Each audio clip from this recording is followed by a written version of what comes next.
ছোট পর্দায় তুমুল জনপ্রিয় অভিনেত্রী তানজিন তিশা। মিষ্টি মিষ্টি কথা আর মুচকি হাসিতে ভক্তদের মনে প্রলয়ের সৃষ্টি করেছেন এই অভিনেত্রী।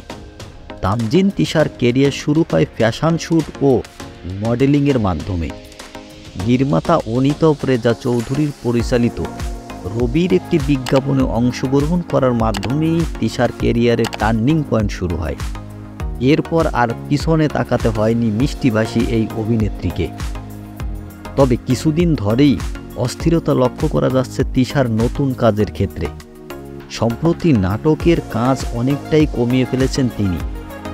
পূর্বে জানিয়েছিলেন বড় পর্দার জন্য প্রস্তুতি নিচ্ছেন তিশা। এবার এক ভিন্ন ধরনের অজানা তথ্য প্রকাশ করলেন তিশা নিজেই।